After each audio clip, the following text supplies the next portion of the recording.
नमस्कार दोस्तों, हाल ही में एक वीडियो मैंने बनाया था जिसमें स्कूल शिक्षा विभाग के सरकारी स्कूलों में जो हाल ही में प्रार्थना के लिए मंत्रोच्चार, विभिन्न प्रकार के मंत्रोच्चार की व्यवस्था जो है चालू की गई थी, जिसमें प्रार्थना के समय सभी बच्चों को मंत्रोच्चार पढ़ाया जाता था, मंत्रोच्चार प्रार्थना किया जाता था। जिससे रिलेटेड जो है हाई कोर्ट में याचिकाकर्ता ने एक याचिका लगाई गई थी कि स्कूल में इस मंत्रोच्चार की व्यवस्था को समाप्त कर दिया जाए। इसके लिए जो है एक याचिका हाई कोर्ट में लगी थी, जिसकी जो है सुनवाई पेंडिंग थी। मैंने वीडियो में ही बोला था कि जैसे ही इसकी सुनवाई सामने आती है इसका नोटिफिकेशन अपडेट कर दिया जाएगा। चैनल में अंत तक बने रहिएगा, क्योंकि इसमें वीडियो के अंत तक जो है समस्त चीज़ों पर बात की गई है।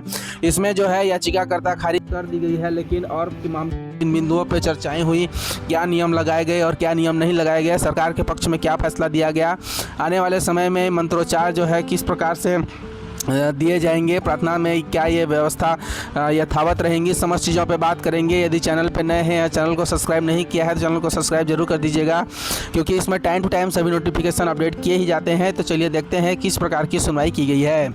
इसमें सरकारी स्कूलों में जारी रहेगा सरस्वती वंदना और गायत्री मंत्र का पाठ, यानी मंत्रोच्चार जो है यथावत बने रहेंगे, इसमें किसी प्रकार का संशोधन नहीं होगा। याचिका जो है वह खारिज कर दी गई।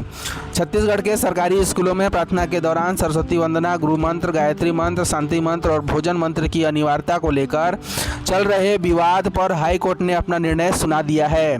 यानी इतने प्रकार के जो मंत्र थे, अभी वर्तमान में सरकारी स्कूलों में जो है प्रार्थना के समय मंत्रोच्चार का व्यवस्था जो है प्रारंभ है, इसमें किसी भी प्रकार का जो है समाप्त नहीं किया गया है। हाईकोर्ट ने राज्य सरकार के इस निर्देश को चुनौती देने वाली याचिका को खारिज कर दी है। मतलब इस जो शासन ने व्यवस्था लागू की थी प्रार्थना के समय, उसमें एक याचिका लगी थी कि इस प्रकार की जो मंत्रोच्चार की व्यवस्था है उसे समाप्त कर दी जाए। इससे रिलेटेड याचिका पेश की गई थी।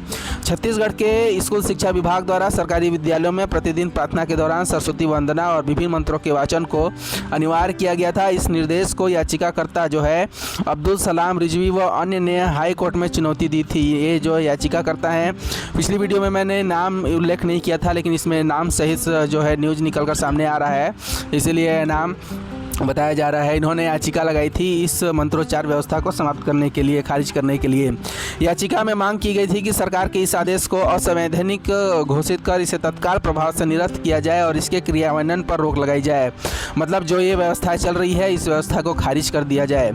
याचिकाकर्ताओं की ओर से पैरवी कर रहे अधिवक्ता ने कोर्ट के सक्षम दलील दी कि वित्त पोषित संस्थानों में धार्मिक शिक्षा या अनुष्ठान नहीं कराए जा सकते, जो संविधान के पूर्णतः जो है अनुच्छेद 28 की भावना के विपरीत है। याचिका में दावा किया गया कि यह आदेश संविधान के अनुच्छेद 14 क्या कहता है, समानता का अधिकार, अनुच्छेद 21 जो है गरिमामय जीवन का अधिकार और अनुच्छेद 25 धर्म की स्वतंत्रता का उल्लंघन करता है।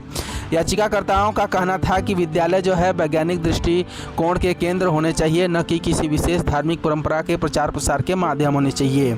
यानी याचिकाकर्ता ने इतनी प्रकार के अनुच्छेद का उल्लेख करते हुए जो है इसमें जो मंत्रोच्चार की व्यवस्था चल रही थी उसको खारिज करने का आग्रह कोर्ट के साथ किया। हाई कोर्ट ने याचिकाकर्ताओं द्वारा उठाए गए सभी मुद्दों और उनकी मांगों को एक ही सिरे से खारिज कर दिया। कोर्ट के इस निर्णय के बाद राज्य सरकार के सरकारी स्कूलों में वर्तमान व्यवस्था के अनुसार प्रार्थना सभाओं में सरस्वती वंदना और जो है निर्दिष्ट मंत्रों का वाचन पूर्ववत जारी रहेगा। मतलब कोर्ट ने जो है एक ही सिरे से इस प्रकार की याचिका को खारिज कर दिया। शासन के द्वारा जो भी इसमें प्रार्थना में उच्चारण जो है मंत्रोच्चार की व्यवस्था प्रारंभ की गई थी उसे यथावत रखने का आदेश दे दिया। मतलब अब छत्तीसगढ़ के स्कूल शिक्षा विभाग के द्वारा जारी आदेश की जो है किसी भी प्रकार की अवहेलना नहीं की गई, उसे यथावत रखा गया और विद्यालय में मंत्रोच्चार की व्यवस्था जो है पूर्ववत रहेगी, उसमें किसी भी प्रकार का संशोधन बदलाव नहीं किया गया। जितने भी मंत्र प्रार्थना समय राज्य शासन ने जारी किए थे, क्योंकि राज्य शासन ने एक आदेश ही जारी कर दिया था सभी स्कूलों के लिए,